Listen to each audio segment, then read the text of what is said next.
confirms 3 tornadoes hit Jefferson County on Wednesday, and we know 1 person was killed in Louisville as a result. That person, 30-year-old Billy Corum. He died after he was hit and killed by a falling tree. WHAS 11's Bobby McSwine heard how he is being remembered.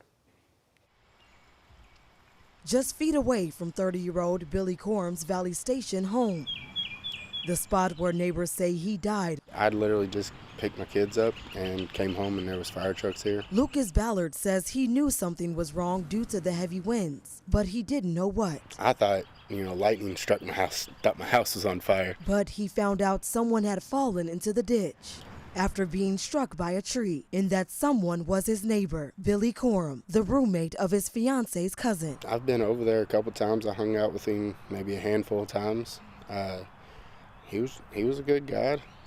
From what I've seen, he was always fun, cracking jokes. The Jefferson County Coroner's Office says Corum was walking his dog when the high winds brought down a tree that hit him in the head, causing severe blunt force injuries. Ballard says he heard a slightly different story. I got told today that he was running after his dog. Regardless, he and other neighbors say Corum will be missed. In Louisville, Bobby McSwine, WHAS 11 on your side.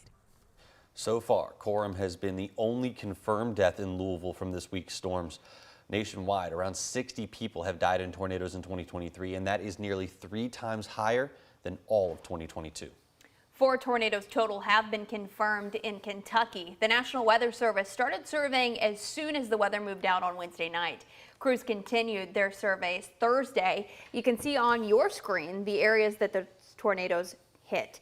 As we mentioned, 3 in Louisville, 1 in Meade County were confirmed. The NWS says 2 of those tornadoes touched down in Newburgh. And you have 1 with 90-mile-an-hour winds and another with 95-mile-per-hour winds. Newburgh resident Arnita Booth says she was in her living room when a tree came crashing into her home.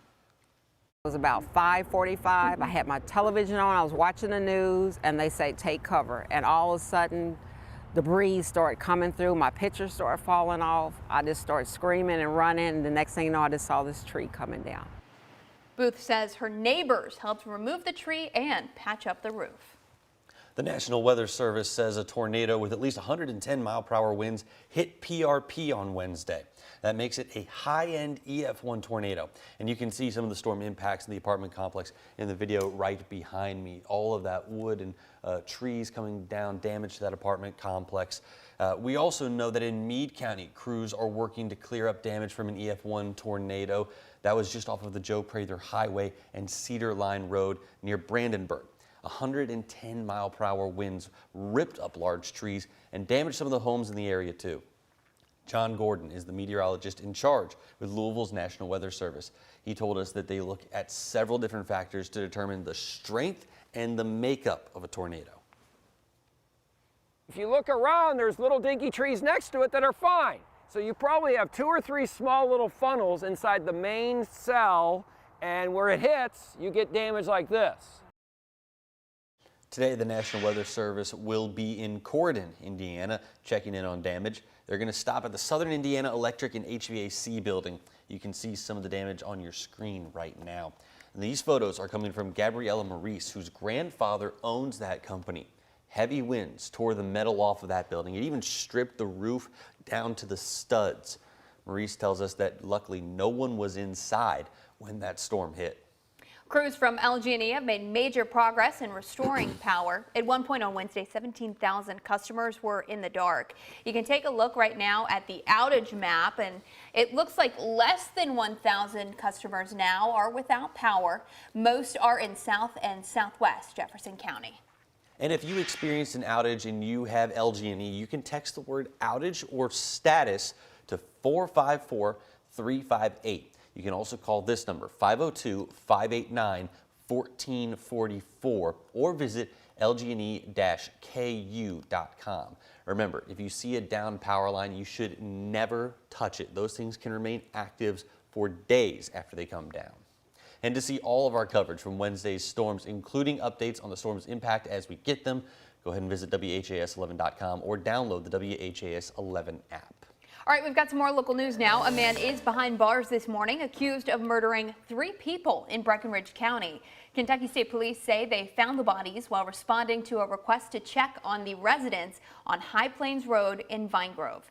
Troopers found 77-year-old Audrey Whalen, 51-year-old Michelle Whalen, and 2 dogs dead inside the home. 58-year-old Doss Smothers was found dead outside the house.